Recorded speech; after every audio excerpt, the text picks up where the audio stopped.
अस्सलाम वालेकुम, मैं हूं अफसा कोमल। पीटीआई एक तरफ पूरी शिद्दत से नए इलेक्शन का मुतालबा कर रही है, जैसा कि आप लोग सुनते भी आ रहे हैं, और जो उनका लाहे अमल है वो भी इसी हवाले से है। लेकिन अब अगर इंतखाबात होते हैं तो उनको गैर मुतनाज़ बनाना भी तो एक बहुत अहम मामला होगा, क्योंकि इससे पहले जो हमने रिसेंट हिस्ट्री में देखा है, अगर सिर्फ उसकी भी हम बात करें, 2013 के इंतखाबात हुए, उस पर तहरीक इंसाफ ने सवालात उठाए, उनको शफाफ नहीं माना, सड़कों पर आए, और फिर मुल्क ने मुआशी हवाले से भी और समाजी लिहाज से भी और फिर जमहूरी एतबार से भी मुल्क काफ़ी पीछे गया उस एक पूरे चैप्टर में।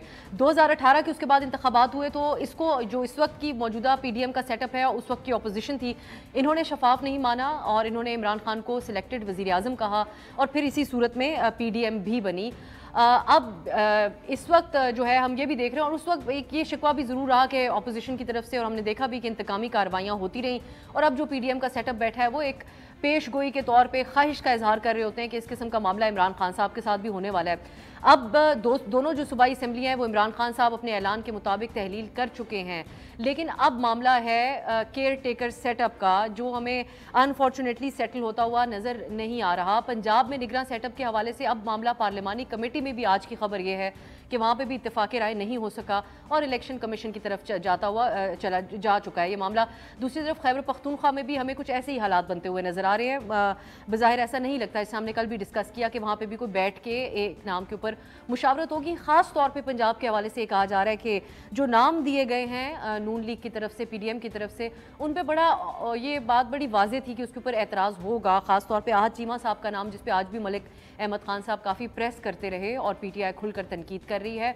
दूसरी तरफ कौमी असम्बली है, आपके सामने हालात हैं। पीटीआई वहाँ पर वापस आकर चाह रही थी कि निगरान सेटअप पर मुशावरत कम अज़ कम जो है, और बज़ाहिर लगता था कि उनको रिग्रेट होना भी चाहिए इस चीज़ के ऊपर। रिग्रेट का इजहार तो उन्होंने नहीं किया कि वो कौमी असम्बली से निकले क्यों, अपनी स्पेस क्यों छोड़ी, लेकिन वो चाह रहे थे कि अब वापस आए और निगरान सेटअप के ऊपर मुशावरत हो। लेकिन स्पीकर साहब ने आज मजीद 35 अरकान के इस्तीफ़े मंजूर कर लिए। फिर जब पीटीआई के दीगर बाकी के जो रह गए थे वो पहुँचे उनके पास कि अब आप हमारे भी इस्तीफ़े कबूल कर लें, तो फिर वहाँ पर उनको वो मिले नहीं।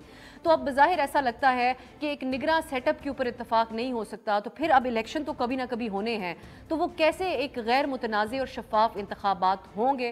प्रोग्राम में हम ये जानने की कोशिश करेंगे कि क्या अब भी कोई ऐसा रास्ता निकल सकता है कि बजाय इलेक्शन कमीशन के आपस में बातचीत करके निगरान सेटअप के ऊपर बातचीत हो जाए। दूसरी तरफ जो ज़्यादा सबसे अहम मामला है वो मुआशी हालात के हवाले से है। एक खबर ये मिली कि अब हुकूमत जो है वो IMF की अगली किस्त के लिए उनकी तमाम शराइत मानने के लिए तैयार हो गई है। आज डॉन पे इस हवाले से खबर भी शाया हुई, और प्राइम मिनिस्टर साहब के हवाले से कहा जा रहा है कि उन्होंने IMF को इस बात अपनी टीम को सख्त हिदायत दी हैं कि आप उनकी तमाम शराइत के ऊपर फौरी तौर पर अमल दरामद करें।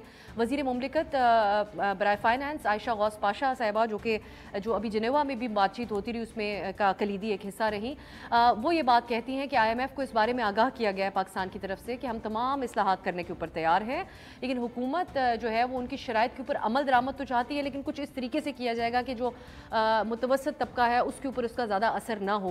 तो अब हम ये भी डिस्कस करेंगे प्रोग्राम में कि IMF की तमाम शराइत अगर मानना ही थी तो फिर डार साहब ने इतना डिले क्यों किया। अब वो इसको मुख्तलिफ तरीके से कर सकते हैं कि जो मुतवसत तबका है उसको रिलीफ दिया जाए, और लेकिन साथ साथ IMF की शराइत भी मानी जाए, और क्या इसके ऊपर IMF को कोई एतराज़ होगा, ये भी हमारे प्रोग्राम में आज इस पर भी डिस्कशन रहेगी। हमने दावत दी है मज़हर अब्बास साहब को, नादिर गरमानी हमारे कॉलीग मेरे साथ इस्लामाबाद स्टूडियो में मौजूद है, और आबिद सुलहरी साहब को भी खुसूसी तौर पर आज हमने प्रोग्राम में दावत दी है। आपसे हम माशी एतबार से आप क्या समझते हैं, मामला आगे किस तरफ जाएंगे, उस पर बातचीत करेंगे। आप तीनों का बहुत बहुत शुक्रिया। मज़हर साहब, आपसे आगाज़ कर लेते हैं। अगर हम बुनियादी तौर पर ये जो केयर टेकर के ऊपर जो इस वक्त कॉन्फ्लिक्ट एक होता हुआ हमें नज़र आ रहा है, आप कैसे देख रहे हैं दोनों अतराफ के किरदार को मज़हर साहब इस हवाले से?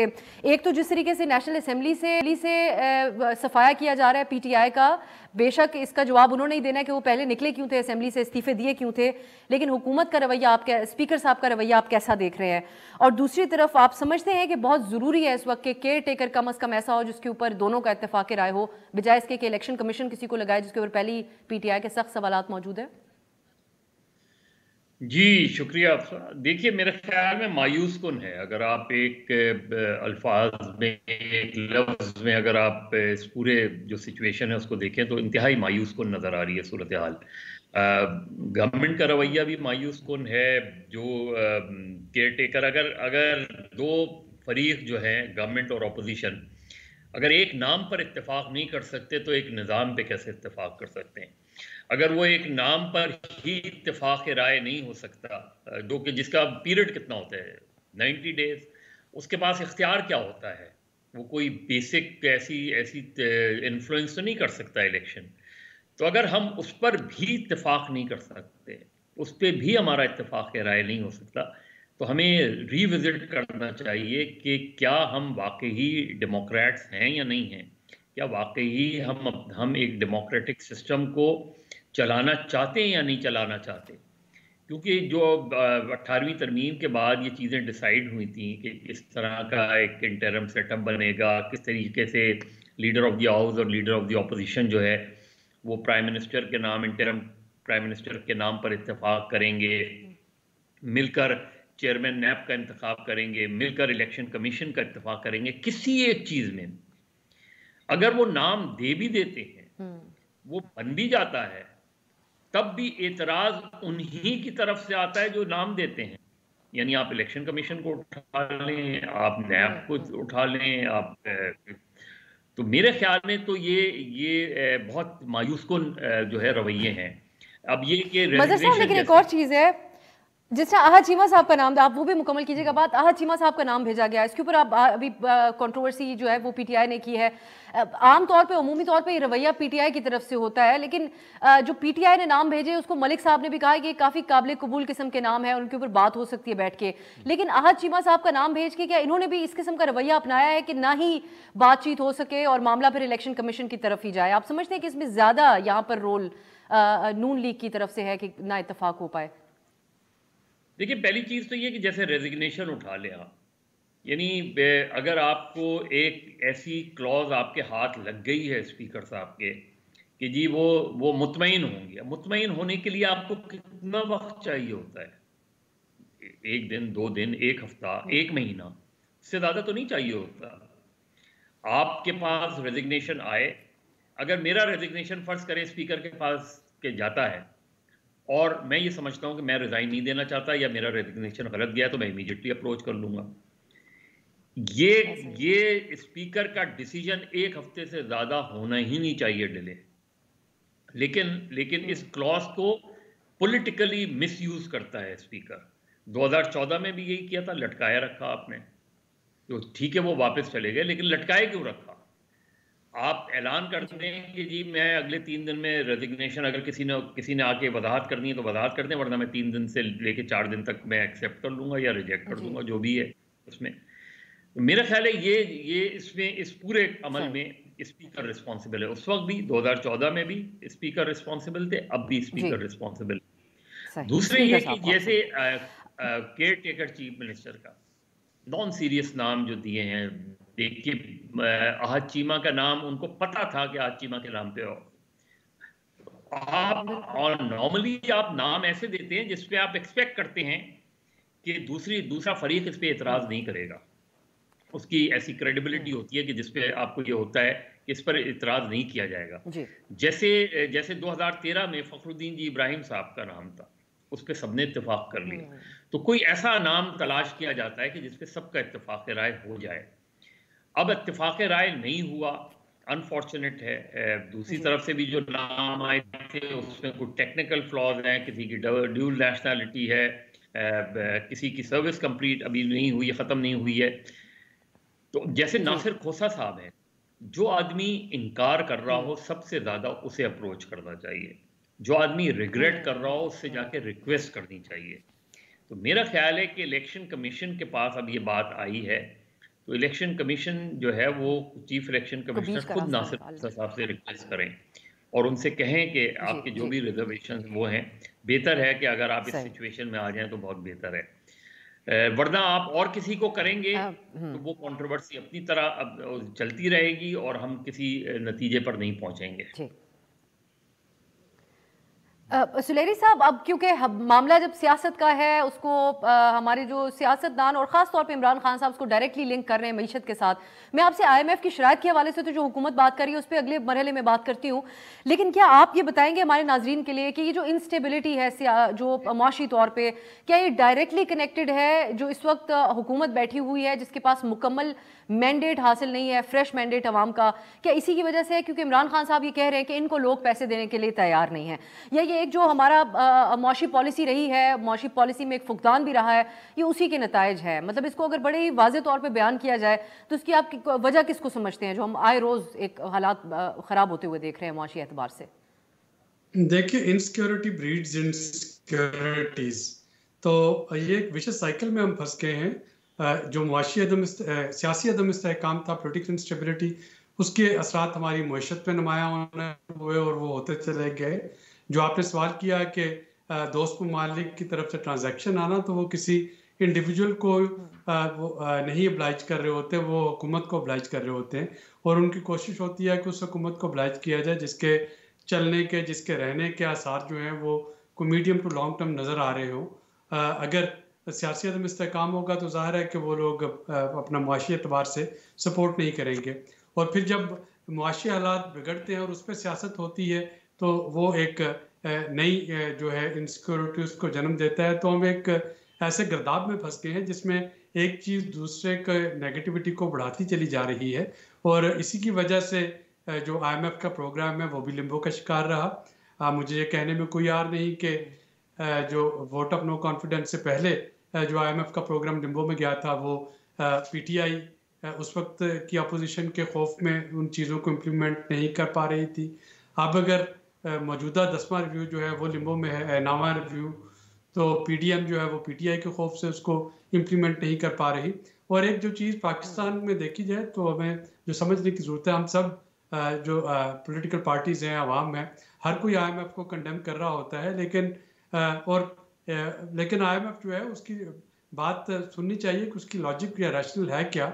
तो IMF जो है वो अक्सर जो बातें कर रही होती है वो आपके अपने फ़ायदे की होती हैं कि आप खसारा कम कर रहे हैं, आप महंगी बिजली बना के सस्ती नहीं बेच सकते, आप महंगी गैस लेके सस्ती नहीं बेच सकते। इसमें यह ज़रूर है देखने की बात कि उसमें मतवस्त तबका जो या lower middle income earner, lower income earner, उनको आप कहाँ से प्रोटेक्ट करेंगे। लेकिन अदरवाइज़ वो चीज़ें वो हैं जो कि कोई भी एक हुकूमत अगर उसको कर लेते तो शायद मामला जो है वो हल हो चुका होता है। लेकिन एक विशेष साइकिल है जो चलता आ रहा है। और अब भी जो असल इशू आएगा, IMF के साथ मुज़ाकरा तो शुरू हो गए, लेकिन अब जब पंजाब के इलेक्शन होने हैं, KP के इलेक्शन होने हैं, तो देखना ये होगा कि PDM और स्पेशली PMLN वो किस हद तक जा सकती है इसकी इम्प्लीमेंटेशन में, क्योंकि उसको रिस्क होगा बड़ा क्लियर कि उसकी पॉपुलैरिटी में कमी आएगी, स्पेशली पंजाब असेंबली के इलेक्शन में उस पर असर पहुँच रहा होगा। तो कहीं ना कहीं आप ये समझते हैं कि बस एक दूसरे के ऊपर ही जो है वो डाला जा रहा है, लेकिन असल वजूहात वही हैं कि जो एक लॉन्ग टर्म पॉलिसी का एक फुकदान राज की ऑब्वियसली आप भी सुनैरी साहब निशानदेही करते ही आ रहे हैं कई अरसे से। नादिर, आपसे मैं मुख्तलिफ चीज़ें जानना चाहती हूँ। एक तो ये कि एक तो मज़र साहब जो है वो स्पीकर साहब को इसका जिम्मेदार समझ रहे हैं, लेकिन आप जब स्पीकर साहब जो ये दावा करते हैं कि अभी भी बड़े सारे लोग हैं जो मुझे थ्रू आउट द टाइम मेरे पास आते रहे, कुछ तनख्वाहें भी लेते रहे, हाजिरियाँ भी लगाते रहे, तो क्या उनकी बात में किस हद तक सदाकत है? और दूसरी तरफ जो पार्लियामेंटेरियंस हैं, हुकूमती बेंचेस की जब हम बात करें तो उनसे जब आपकी बातचीत होती है तो वो क्या खुश हैं इस पिक एंड चूज से जिस तरीके से हुकूमत ने मामला आगे चलाया? काफी वाज़े तौर पे इनसिक्योर नजर आ रही है PDM। बिल्कुल ऐसा ही, जैसे मतलब जो स्ट्रेटजी तहरीक इंसाफ की थी कि आप असेंबलियाँ तहलील कर दें, फिर कौमी असेंबली से आप इस्तीफे दें, तो अभी जो सूरत हाल है उससे तो ये वाज़े होता है कि तहरीक इंसाफ की वो स्ट्रेटजी कामयाब नहीं हुई। और उनके पास जो एक ऑप्शन था, अगर वो असेंबली में रहते तो शायद निगरान वज़ीर आज़म के मामले पर वो खुद मुशावरत का हिस्सा होते, लेकिन अब उस दौड़ से भी बाहर चले गए हैं। अब ये पंजाब के निगरान वज़ीर आला का नाम हो या खैबर पख्तूनख्वा के निगरान वज़ीर आला का या फिर वफाक का मामला हो, अब ये तीनों जो डिसीशन हैं वो बज़ाहिर वफाक के अलावा, क्योंकि अपोजिशन लीडर वफाक में जो है वो राजा रियाज साहब हैं, तो जो दो सूबों का मामला होगा वो तो इलेक्शन कमीशन के पास जाएगा। अब इलेक्शन कमीशन वो है जिस पर खान साहब को एतबार नहीं है, एतमाद नहीं है, तो उसके बाद सूरत हाल क्या बनेगी। तो दूसरी तरफ अब हुकूमत है, तो इस वक्त आप देखें कि मदर साहब ने बिल्कुल दुरुस्त कहा। आपको याद होगा कि जब इस्तीफ़े स्पीकर साहब के पास गए तो उन्होंने कहा कि इंडिविजुअली हर शख्स को आना पड़ेगा रुकने कौमी असम्बली को, और तस्दीक के बगैर वो इस्तीफ़ा कबूल नहीं करेंगे। और जब डेलीगेशन ने मुलाकात की उसके बाद भी स्पीकर का यही फैसला था। तो एक हफ्ते के बाद वो तस्दीक तो कोई करवाने नहीं गया, तो ये इस्तीफे 35 मंजूर हुए, फिर आज 35 इस्तीफे मंजूर हो गए। और रात ही आपने देखा होगा कि ये खबर सामने आई थी कि तहरीक इंसाफ के रहनुमा स्पीकर से मिलने जाएंगे और बाज़ाब्ता तौर पर वो दरख्वास्त देंगे कि अपोजिशन लीडर और चेयरमैन पब्लिक अकाउंट्स कमेटी का ओहदा उन्हें दिया जाए। तो फौरी तौर पर ये 35 मजीद इस्तीफे जो हैं वो मंजूर किए गए। अब तकरीबन जो हैं वो 45 मजीद इस्तीफे अभी भी रहते हैं। हुकूमत की ये कोशिश है कि ये फिगर जो है 25 से 28 तक लाई जाए, ताकि जो मौजूदा अपोजिशन इस वक्त राजा रियाज साहब की क़यादत में मौजूद है उसकी तादाद 30 बनती है, तो उससे वो कम करेंगे ताकि तहरीक इंसाफ डिमांड भी ना कर सके कि इस सूरत में पीटीआई से कुछ बातचीत हुई आपकी कि वो फिर इस सूरत में वो बिल्कुल जाने के लिए तैयार नहीं है, क्योंकि उनके जाने का फायदा नहीं है, तो फिर मिल नहीं सकता, मुशावरत कर नहीं सकते, तो फिर वो 30 या 25 अरकान क्यों ऐवान में जाएंगे। तो ये एक सूरत हाल है कि स्पीकर ने जब ये देखा कि तहरीक इंसाफ वापस आ रही है तो उन्होंने 35 इस्तीफे मंजूर कर लिए। अब मजीद जो इस्तीफे हैं उन पर भी गौर हो रहा है कि वो मंजूर, यानी नादिर हर हाल में वो उनको कौमी असेंबली से बाहर ही रखना चाहते हैं अपनी प्लानिंग के मुताबिक। ब्रेक की तरफ जाते हैं, फिर हम मजीद बात करेंगे। एक तो सुलेरी साहब से स्पेसिफिक करेंगे जो हुकूमत प्लान करने जा रही है आगे, किस तरीके से IMF के प्रोग्राम की तरफ जाने के लिए जो वादे किए जा रहे हैं उनसे वो उसकी इम्प्लीमेंटेशन भी कर सकते हैं या नहीं, और फिर मज़र साहब से भी बातचीत होगी कि अब आगे मामलात कैसे चलने चाहिए। शॉर्ट ब्रेक के बाद खुश आमदीद हम बात कर रहे हैं एक तो इस हफ्ते की जो सियासी डेवलपमेंट्स हैं, और पीछे जाने की ज़रूरत ही नहीं, आज ही बहुत कुछ डेवलपमेंट्स हो गई हैं तो उनका ख़ास तौर पे जिक्र हो रहा है। मज़र साहब, एक और मामला है ये एंटी इस्टेब्लिशमेंट नैरेटिव के हवाले से। अब जहाँ पे इमरान खान साहब आज भी जो उन्होंने खिताब किया या जो गुफ्तगू की उसमें वो कह रहे थे कि बंद कमरों में फैसले किए जा रहे हैं मुझे बाहर रखने के लिए। दूसरी तरफ लंदन से आप सुन रहे होंगे खबरें कि और नवाज शरीफ ने बयान भी दिया इस हवाले से कि जनरल बाजवा और उस वक्त का जो पूरा इस्टेब्लिशमेंट का सेटअप था उनके ऊपर अब अपनी तनकीद रखनी है और उनके खिलाफ नैरेटिव बिल्ड करना है कि हमारे साथ कितनी ज्यादती हुई। तो अब कोई फायदा होगा नून लीग को इस हवाले से बात करने का, जब इस पे इमरान खान लाइमलाइट ले गए, वो हर तरह की बातचीत कर चुके हैं और ख़ास तौर पे जनरल बाजवा को स्पेसिफिकली हर तरह की तनकीद का वो ऑलमोस्ट निशाना बना चुके हैं, और अभी भी जब वो बात करते हैं तो अब नून लीग को अब आके सिंपैथी गेन कर सकेगी कि हमारे साथ ज्यादती होती रही इस सेटअप के थ्रू? देखिए, बहुत मुश्किल है। नवाज शरीफ साहब ने देर कर दी, मेरा ख्याल है 3.5 साल वो मुल्क से बाहर रहे, अभी भी मतलब इस चीज़ का यकीन नहीं है कि वो वापस आ रहे हैं या नहीं आ रहे हैं। तो मुस्लिम लीग नून खुद विद इन द पार्टी बहुत शदीद बुरान का शिकार है उनमें, और ये बुरान मज़ीद शदीद होगा। इसके अंदर बहुत सी और मसले मसाइल खड़े होंगे अभी। यानी ये मिफ्ता और शाहिद खाकान अब्बासी के अलावा ख्वाजा साद रफ़ीक भी खुश नहीं है, और भी कई दीगर लोगों को मैं जानता हूँ कि वो बिल्कुल भी खुश नहीं है, डिसअपॉइंटेड हैं, डिसहार्टेड हैं, और वो समझते हैं कि मुस्लिम लीग नून ने जो पॉलिटिक्स की है पिछले 10 महीनों में, गवर्नमेंट तो बज़ाहिर PDM की थी, लेकिन उसके सबसे बड़े जो लूज़र हैं वो मुस्लिम लीग नून है उसकी। दूसरी तरफ इमरान खान, तो देखिए इमरान खान पॉलिटिक्स को अपने गिर्द जो है ना वो रिवॉल्व करवा रहे हैं। यानी वो PDM की विकेट पर जाके नहीं खेल रहे, PDM को अपनी विकेट पे लाके खिला रहे हैं वो, और PDM खेल रही है उनकी विकेट पर जाके। तो इमरान खान तो एक चीज़ लोगों को बिल्कुल मुसलसल हैमर करवा रहे हैं। अगर आप देखें कि unlike any other political leader, unlike any other opposition, Imran Khan government से बाहर होने के बाद एक रोज़ के लिए भी मुल्क से बाहर नहीं गए। वो पूरे 10 महीने जो है वो पाकिस्तान में ही रहे, उन्होंने पॉलिटिक्स की, लोगों से कनेक्टेड रहे वो। दूसरी तरफ PDM के पास मौका था कि 10 महीने में और कुछ नहीं तो वो अच्छी गवर्नेंस की मिसालें कायम करते, वो ऑस्टेरिटी की मिसाल कायम करते, वो इस काबीना को 70 के बजाय जो है वो 12 लोगों पे रखते। तो आप एक ऑप्टिक्स होती हैं, आपको पता था कि आप माशी सूरत हाल नहीं रिजॉल्व करवा सकते, आपको पता था कि चैलेंजेस बहुत ज़्यादा हैं, आपको ये अंदाज़ा था कि जो IMF के कंडीशंस हैं, और अभी भी जब आप कंडीशंस उनकी एक्सेप्ट करेंगे तो प्राइस तो आपको बड़ी हैवी पे करनी पड़ेगी।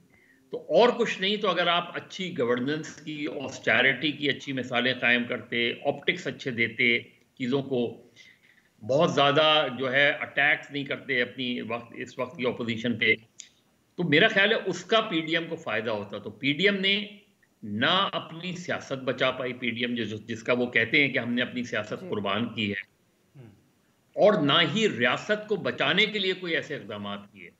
कोई एक इक़दाम बताएं जो उन्होंने रियासत बचाने के लिए किया हो। कोई एक इकदाम बताएं कि उन्होंने जो है मुल्क की माशी सूरत हाल को बेहतरी के लिए किया हो, जिससे हमें लगे कि हाँ इम्प्रूवमेंट की तरफ हम जा रहे हैं, वो नहीं नज़र आती बज़ाहिर। तो अल्टीमेटली जो विक्टिम्स हैं, जो सफरर्स हैं, वो तो लोग हैं।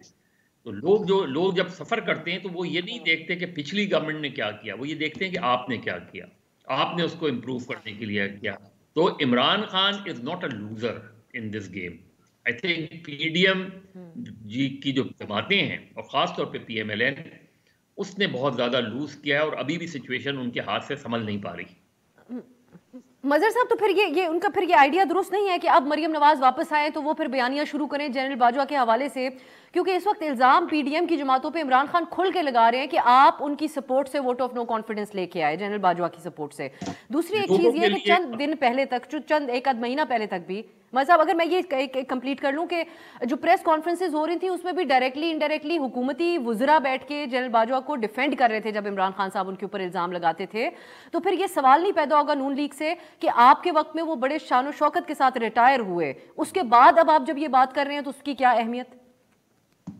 देखिए, आपका इस वक्त जो सूरत हाल है वो मामला, क्योंकि इलेक्शन ईयर है, इलेक्शन में आप जा रहे हैं, तो मामला इस्टेब्लिशमेंट या एंटी इस्टेब्लिशमेंट का वो होता है, हमारी पॉलिटिक्स का हिस्सा है, वो शायद किसी हद तक रहे। लेकिन असल चीज़ ये है कि असल चीज़ महंगाई है। असल चीज़ महंगाई का तूफान, अगर ये आप फर्ज करें ना, अगर आपने IMF की सारी कंडीशंस मान ली, जिसकी आपके पास चॉइस नहीं है कि या तो आप डिफॉल्ट की तरफ जाएं या आप कंडीशंस माने, कंडीशन मांगे तो उसका अल्टीमेट विक्टिम जो है वो लोग होंगे, क्योंकि आप अपने ऊपर तो कुछ अप्लाई नहीं कर रहे, आप अपने लिए तो कोई ऐसी चीज नहीं कर रहे कि अपने ऊपर कुछ पाबंदियां लगाएं, आप अपनी काबीना को तो आदा नहीं कर रहे कि आप मैसेज दें लोगों को कि देखें हमने भी अपनी काबीना जो है वो इतनी कम कर दी है। तो जो ऑप्टिक्स है वो तो वही है। तो लोग इस वक्त जनरल बाजवा के हवाले से नहीं सुनना चाहते। लोग अगर जनरल बाजवा के हवाले से सुनना चाहते हैं, लोग अगर जनरल बाजवा के खिलाफ बोलते हैं तो वो पीटीआई के लोग बोलते हैं, पीटीआई के लोग ज्यादा बोलते हैं। उसमें आप एक एडिशनल इजाफा कर देंगे, चैलेंजेस दूसरे, उससे आपको तो नहीं वो पड़ेगा। तो मेरा ख्याल है अच्छी चीज ये है कि अगर आपके पास हैं ये 6-7 महीने, तो अव्वल तो बहुत लेट हो गए, लेकिन मुझे नहीं लगता कि ये कोई अच्छी गवर्नेंस की मिसालें दे देंगे, ये कोई अच्छा रिलीफ दे देंगे। आने वाला बजट मजीद टफ होगा। आमतौर पे गवर्नमेंट जो अपना आखिरी बजट देती हैं वो रिलीफ वाला बजट देती हैं। इनके पास ये ऑप्शन ही नहीं है कि आप रिलीफ वाला बजट दें। सुलेरी साहब, अब क्या लेट हो गए, जिस तरह मजहर साहब ने भी कहा बहुत से हवालों से, क्योंकि अब जब कहा जा रहा है कि हम उनकी तमाम शराइत मान लेंगे, तो इस पर अगर आप तफसीली तौर पर बात करें कि ये जो डिले था ये कैसा रहा अपने डार साहब के लिए, और अब अगर वो ये कह रहे हैं कि हम वो जो निचला तबका है उसके लिए उस तक मुंतकिल नहीं होने देंगे, तो इसको किस तरीके से वो मैनेज करेंगे? कोई वे आउट आपको नजर आता है डार साहब के पास? देखिए, इस वक्त तो जो वे आउट है, फिलहाल तो हम महंगाई की बात कर रहे हैं ना, लेकिन ज़रा वो सिनेरियो देखिए कि ये चीज़ें सिरे से दस्तयाब ही ना हो। यानी एक हम कह रहे हैं कि पेट्रोल महंगा हो जाएगा, डीजल 32 रुपये लीटर महंगा हो जाए। दूसरे सिनेरियो में ज़रा सोचिए कि पेट्रोल पंप्स पे गाड़ियों की लंबी लंबी कतारें लगी हों और सिरे से पेट्रोल या डीजल जो है वो दस्तयाब ही ना हो, या डीजल की अदम दस्तयाबी की वजह से सारी कमर्शियल ट्रांसपोर्ट जो है वो रुक रही हो, तो वो सिनेरियो भी बहुत तकलीफ देह होगा। इसी तरीके से अगर अब हमने देखा कि एलसीज जो कि डॉलर ना होने की वजह से नहीं खुल रही, अब अगर नहीं खुल पा रही, आपके पास पेट्रोलियम प्रोडक्ट का ज़ख़ीरा जो है वो बड़ी तेज़ी के साथ ख़त्म हो रहा है, मेडिसिन जो है उनका रॉ मटेरियल नहीं आ रहा, कुकिंग ऑयल जो है उसकी शॉर्टेज हो सकती है, बाकी खाने पीने की चीज़ें, इवन दाल तक। यानी जब आप बात करते हैं लोअर मिडिल इनकम अर्नर की, तो वो बेचारा तो अब दाल से ऊपर कुछ सोच भी नहीं सकता, लेकिन अगर दाल भी उसकी इस्तिताअत से बाहर निकल जाए तो फिर क्या होगा? तो वो एक ऐसा सिनेरियो जिसमें कि अब जाहिर है कि IMF के पास जाना लाजिम ठहरा। जिस तरीके से PTI की हुकूमत के पहले साल में असद उमर साहब ने कोशिश की कि वो दोस्त ममालिक के ज़रिए वो अपने जो बैलेंस ऑफ पेमेंट क्राइसिस है उससे बच सके और IMF के पास ना जाना पड़े। गालिबन यही जो है वो मिफ्ता साहब ने और डार साहब ने भी करने की कोशिश की, लेकिन हम देखिए कि जो परसों की स्टेटमेंट थी जो सऊदी हमारे फाइनेंस मिनिस्टर डेवोस में, और उन्होंने बड़ा खुल के कहा कि ये टैक्स पेयर का पैसा है, पहले हम ग्रांट्स वगैरह दे दिया करते थे, लेकिन अब हमारी जो ग्रांट्स हैं या हमारी एड है वो या लोन जो है वो रिफॉर्म्स के साथ मशरूत होंगे। यानी अगर आपकी बाल्टी का पैंदा जो है वो टूटा हुआ है तो उसमें कोई कितनी देर तक आकर बाहर से पानी डालता जाएगा जब उनको नज़र आ रहा है कि ये पैंदा ठीक होने वाला है। तो हमारे यहाँ अगर हमारा प्राइवेटाइजेशन जो है वो पिछले शौकत अजीज़ के ज़माने से लेके अब तक हर वो पॉलिटिकल पार्टी जो कि हुकूमत में रह चुकी है, जब वो अपनी अपोजिशन में थी तो उसने उसकी भरपूर मुखालफत की और हुकूमत में आकर उन्होंने उसको प्राइवेटाइज करने की कोशिश की। इसी तरीके से सर्कुलर डेट है एनर्जी का, या आपके जो टैक्सेशन के मामले हैं, हम सबको पता है कि कौन से सेक्टर ऐसे हैं जो कि टैक्स नेट में होने चाहिए, वहाँ पे टैक्स नहीं लिया जाता, बाकी लोगों से आप टैक्स निचोड़ रहे हैं जो ऑलरेडी टैक्स नेट में।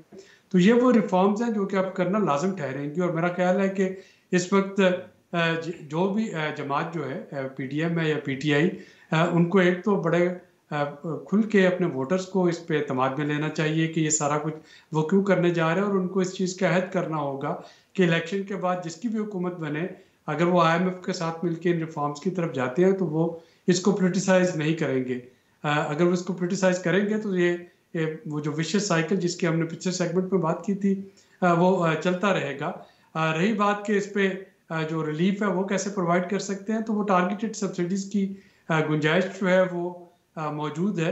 IMF जो है वो भी कहता है कि आप टारगेटेड सब्सिडीज़ को इन्हांस कर लें। जो प्लेजेस हुई हैं वो जिनेवा में वो डायरेक्टली बजटरी सपोर्ट का हिस्सा नहीं बनेंगी, ना वो इस वक्त सिचुएशन को कोई रिलीफ देंगी, लेकिन उन प्लेजेस को प्रोजेक्ट फाइनेंसिंग है, अच्छे प्रोजेक्ट जो फ्लड एरियाज में बना के वहाँ पे ही अगर रिलीफ प्रोवाइड करने की कुछ कोशिश कर ली जाए तो हुकूमत के पास एक फेस सेविंग होगी कि जी हमने ये हमारे इंटरनेशनल कम्युनिटी ने $9-10 बिलियन का वादा किया और ये हम कुछ टेंजिबल प्रोजेक्ट्स हैं जिस पे कि हम काम कर रहे होंगे।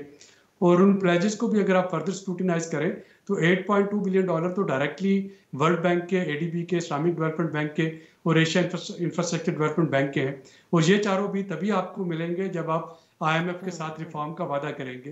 तो इस वक्त एक ऐसी सिचुएशन में है जिसमें कि अब कंप्लेसेंसी जो है वो उसकी गुंजाइश नहीं, ना मौजूदा हुकूमत के पास, ना इलेक्शन के बाद जो भी पार्टी आती है या पार्टी आती है उनके पास। तो ये कुछ चीज़ें अब हाउस इन ऑर्डर जो है वो करना पड़ेगा। और ये भी मैं बताता चलूँ कि ये जो रिसेशन है या स्टैगफ्लेशन, ये कोई एक साल में ख़त्म नहीं हो जाएगी, ये बदकिस्मती से 2-3 साल लेगी अगर हम पिछली हिस्ट्रीज देखें या बाकी ममालिक को देखें हमारे ऐसी सिचुएशन में।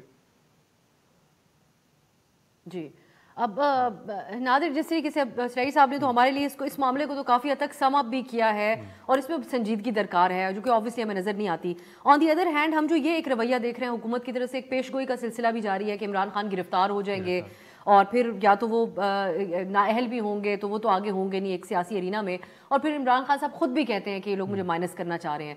तो इसके ऊपर और मैं आपसे बार बार ये जो दूसरे लोगों के एतराज़ात हैं इस हवाले से इसलिए पूछूंगा, मज़े साहब भी कह रहे हैं कि साद रफ़ीक साहब जैसा शख्स भी अगर वोकल हो जाए, जब शायद खाकान साहब के हवाले से इस तरह की बातें हों कि उनके एतराज़ात हैं, तो ये काफ़ी अनहोनी सी बात लगती है। इन पार्टीज़ में इन लोगों की पोजीशन बहुत मुस्तहकम है। तो आपको और भी इस तरह के लोग नज़र आते हैं कि जो एतराज़ करें कि हम सियासी इंतकाम की बात ना करें जिससे हम खुद गुजरे हैं, इस किस्म का एक रवैया हुकूमती हलकों के अंदर? देखें, बिल्कुल है। जहाँ पर तहरीक इंसाफ को अगर मुश्किलात का सामना है, तो अगर आप देखें तो ये अगर मरीम नवाज साहिबा वापस आ जाए या इलेक्शन की तरफ जाते भी हैं तो बिलावल हो गए या मरीम साहिबा हो गई, उनका नैरेटिव क्या होगा? वो जो वोट को इज्जत दो, जो सिलेक्टर्स वाला एक मामला था, आप तो उससे पीछे हट गए। जब अब आप नैरेटिव लेकर जाएंगे, आप अगर बात करेंगे तो लोग तो फिर आपसे ये भी सवाल करेंगे कि जिनको आप सिलेक्टर्स कहते थे, जिनको आप नवाज शरीफ साहब जलसों में कहते थे कि आपको जवाब देना होगा, फिर मौलाना साहब कहते थे कि निकेदा अब्बा, तो आपने तो उनको एक्सटेंशन दी, आपने तो उनके लिए कानून साजी की। फिर इस वक्त PTI उनका नाम लेकर उन पर तनकीद करती है और आप उनको डिफेंड करते हैं। तो ये बयानिया क्या आपका आवाम कबूल करेगी जब आप आवाम में जाएंगे? रातों रात आप बदल गए। जिनको आप सिलेक्टर्स कहते थे उनकी आप आज बैठ के आप उनको डिफेंड कर रहे हैं। तो यहाँ पर हुकूमत बहुत सी चीज़ों को मिसकैलकुलेट भी कर रही है। हुकूमत शायद ये सोच रही है कि 1 साल तोसी की जाए असेंबलियों में, जो कि बज़ाहिर मुमकिन नज़र नहीं आ रहा। आइन में एक ऑप्शन तो है कि आप इमरजेंसी लगा दें, लेकिन तहरीक पीपल्स पार्टी हो गई, मुस्लिम लीग नून हो गई, इवन इत्तेहादी जमातें, अख्तर मेंगल साहब खुल के कह रहे हैं कि हम आवाम को रिलीफ देने आए थे लेकिन नहीं दे सके। मुस्तफ़ा खोखर साहब आपके सामने हैं, मिफ्ता इस्माइल साहब, शाहिद खाकान अब्बासी साहब और बहुत से लोग ऐसे भी हैं जो खुलकर सामने नहीं आ रहे, लेकिन जब आप उनसे बात करेंगे तो वो आपको कहेंगे कि हम मौजूदा मुआशी पॉलिसी हो गई या हुकूमत की जो पॉलिसी हैं उनको डिफेंड नहीं कर सकते, इसलिए उन्होंने मीडिया पर ही आना छोड़ दिया है। तो ये एक तरफ आप देखें कि आप तहरीक इंसाफ को ताना देते हैं कि आप मकबूलियत का दावा करते हैं, लेकिन कराची में बल्दियाती इंतखाबात होते हैं तो आप हार जाते हैं। तो फिर आप हुकूमत की भी तो तरफ देखें कि पंजाब में आप कहते हैं कि एतमाद का वोट लेकर दिखाएं, परवेज़ इलाही साहब को आप कहते हैं, लेकिन परवेज़ इलाही साहब एतमाद का वोट ले जाते हैं, तो आप तो एक बंदा जो है उसकी भी हिमायत हासिल नहीं कर सकते। तो अपनी जो एक नाकामी है उसको भी तस्लीम करना चाहिए। और जो पंजाब है वो तो नून लीग का गढ़ है, तो वहाँ पर परवेज़ इलाही साहब को एक चैलेंज दिया गया, कहा गया कि असेंबली तोड़ के दिखाएं, फिर कहा गया एतमाद का वोट लेकर दिखाएं, तो उन्होंने लिया। तो जहाँ पर अगर तहरीक इंसाफ हार रही है तो फिर हम इस तरफ भी देखना चाहिए तो कि खुद हुकूमत भी उनका जो बयानिया है अब वो उस तरह असर नहीं कर रहा, ढूंढते हुए नजर आ रहे हैं। हमें बयानिया क्या, बयानिया बनाए क्या। एक ब्रेक की तरफ जाते हैं, फिर हम वे आउट की बात करेंगे। एक बंद गली की सी सूरत हाल है, तीनों मेहमानों की गुफ्तगू आपने सुनी है। ये वे फॉरवर्ड मुमकिन तौर पे क्या होना चाहिए उसकी बात होगी ब्रेक के बाद। ब्रेक के बाद खुश आमदीद, प्रोग्राम का आखिरी हिस्सा है। मज़र साहब, मैं आपसे अब वे फॉरवर्ड के बारे में जानना चाहूँगी। आप वैसे आगाज़ में इसका जिक्र कर चुके हैं, लेकिन अब ओवरऑल अगर हम बात करें, पीडीएम में बैठी पार्टियों ने मिनिस्ट्रीज़ भी हासिल कर ली, अपने लिए सूरत हाल, लेकिन अपने लिए पॉपुलैरिटी भी लूज़ कर ली। फैसले अब उनको वो करना ही पड़ेंगे जिसको वो अवॉइड कर रहे थे। उनके लिए अब क्या जो है वो सियासी बहरान से बचाने के लिए उनको क्या करना होगा। और दूसरी तरफ खान साहब भी हैं, वो एक चीज़ तो जाहिर कर चुके अपनी अपनी पावर, जो वो तमाम नशिस्तों से खुद खड़े हो गए, अब वो फिर कुछ ऐसा ही करना जा रहे हैं। पीडीएम कहती है हम ज़िमनी इंतखाबात में हिस्सा नहीं लेंगे। तो आप क्या समझते हैं कि क्या एक वे फॉरवर्ड होना चाहिए इन जमातों के लिए? देखिए, जो अभी जुबैरी साहब ने सुलेरी साहब ने, माफ कीजिएगा, जो एक ग्लूमी पिक्चर पेश की कि अब मजबूरी है, दो आपके पास ऑप्शंस हैं, या तो आप ये देख लें कि पेट्रोल कितना महंगा मिल रहा है, या ये देख लें कि लंबी क्यू लगी हुई है और पेट्रोल नहीं है। एक तीसरा ऑप्शन भी है, आप क्यों नहीं आम इंतखाबात की तरफ जाते हैं और अगली गवर्नमेंट, अगर फर्ज करें अगले 90 रोज में पूरा सिस्टम ही एक नया आ जाए या जनरल इलेक्शंस हो जाएं, और जो आने वाली हुकूमत है वो जाहिर है 5 साल के लिए हुकूमत होगी, तो वो हुकूमत IMF से बात कर ले। ये भी तो हो सकता है ना कि बजाय इसके कि गवर्नमेंट अपने ऊपर इतने टफ जो है वो, जाहिर है इसका एक रद्दअमल भी होगा, रिएक्शन भी आएगा, मजबूरी भी है, मानना भी है, लेट भी हो गए हैं। वैसे तो ये बात आज से 3 महीने पहले, फर्ज करें 3 महीने पहले ही फैसला करना चाहिए था ना, जब आपको नजर आ रहा था कि अल्टीमेटली ये होना है।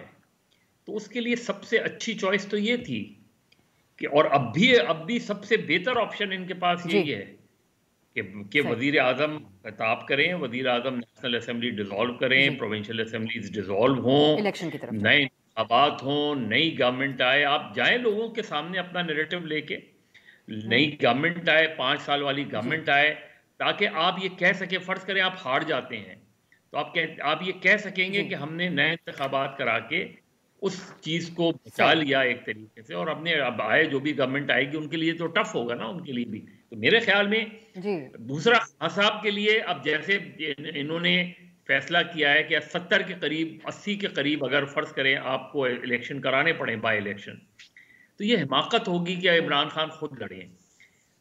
उन्होंने इस वजह से किया है कि ये चीजें खाली हो जाएं और आप वापस आप 80 लोगों को और लड़ा दें इलेक्शन। आप 80 लोगों को इलेक्शन लड़ाएं पीटीआई के, पीटीआई अगर जीती है तो उनको वापस आप भेज दें, अगर आपके प्लान में है ये कौमी असेंबली में जाना, तो आप ये जवाब दे सकते हैं बजाय इसके कि आप खुद लड़ें इतनी जगहों से। सही, लेकिन वो क्योंकि हर हाल में आम इंतखाबात चाह रहे हैं। सुरेश साहब भी और कंक्लूडिंग कमेंट्स, क्योंकि जो देख रहे हैं लोग वो यही जानना चाहते होंगे कि अब ये तमाम इंतखाबात और सारी चीज़ों से पहले हमारे लिए सबसे बड़ी प्रायोरिटी IMF का प्रोग्राम हासिल करना है, और ये इस हफ्ते के लिए पुश कर रही है गवर्नमेंट उनको भी, जिस तरह आज खबरों में आप इस हफ्ते कुछ हम सुन लेंगे इस किस्म की खबर। जी, 2 दिन पहले तक तो मुझे लग रहा था कि शायद अगले इलेक्शन की तैयारी हो रही है। हुकूमत जो है वो जो रिजर्व्स है वो 1 महीना तक या 6 हफ्ते तक मजीद हुकूमत उनको खींच के चला सकती है, पेट्रोल और डीजल के रिजर्व, और उसके बाद शायद इलेक्शन हो जाए। क्योंकि पंजाब असेंबली और KP के जो इलेक्शंस हैं वो तो बहरहाल होंगे और अगले 5 साल के लिए होंगे, तो वहाँ पे PMLN जो है वो शायद मैदान खाली नहीं छोड़ना चाहेगी। लेकिन अब 2 दिन में, पिछले 2 दिनों में जो डेवलपमेंट्स हुई है, हुकूमत की सीरियसनेस देख के, ज़ाहिर अब यही लग रहा है कि हुकूमत अपनी पॉलिटिकल पॉपुलैरिटी की स्टेक पे वो IMF के प्रोग्राम को इम्प्लीमेंट करना चाह रही है, जो कि एक खुशाइंद इक़दाम है अगर वो ऐसा कर जाए। अगर ऐसा होता है तो कम से कम ये जो एक शॉर्ट टर्म क्राइसिस है ये टल जाएगा। लेकिन फिर भी मैं दोबारा दोहराऊंगा कि ये एक फर्स्ट एड बैंडेज है जो कि हम एक हेमरेज पे लगाना चाह रहे हैं। जब तक असल रिफॉर्म नहीं होंगी ये चीज़ें बार बार हर हुकूमत को हॉन्ट करेंगी, ऐसे ही रहेंगी। वेरी क्विकली नादिर, अगर आप मुझे जाते जाते सिर्फ नाम बता जाएं, क्योंकि मुझे अंदाजा है कि आपको कुछ लोगों का मालूम होगा जो स्पीकर साहब दावा करते हैं कि जो इस्तीफे मंजूर हुए हैं, अभी भी ये इन्फॉर्मेशन है कि स्पीकर ने उन लोगों के इस्तीफे मंजूर नहीं किए जो उनके साथ राब्ते में हैं। अभी अगर NA 140 से आप देखें सरदार तालिब हुसैन नकई और NA 12 बटाग्राम से प्रिंस मोहम्मद नवाज अलाई, इन दोनों ने स्पीकर से रब्ता किया है और इन्होंने छुट्टी की दरख्वास्त दी है। इन्होंने अपने रेजिग्नेशन जमा करा रखे हैं लेकिन छुट्टी की दरख्वास्त दी है, शायद ये इस्तीफा नहीं देना चाहते। ये वो नाम है जिनके बारे में स्पीकर साहब कह रहे हैं कि मुझसे ज़ाती तौर पर राब्ते में है। बहुत बहुत शुक्रिया आपका नादिर गुरमान, आबिद सुलैरी साहब और मज़हर अब्बास साहब, आप लोगों की कीमती राय के लिए। नाज़रीन, गुफ्तगू आपने सुनी। अब इंशाल्लाह आपसे अगले हफ्ते जब मुलाकात होगी तो हम उम्मीद करते हैं कि कुछ बेहतर डेवलपमेंट्स हो, कम अज़ कम केयर टेकर के मामले के ऊपर मामला सेटल हो चुके हों। इजाज़त दीजिए, खुदा हाफ़िज़।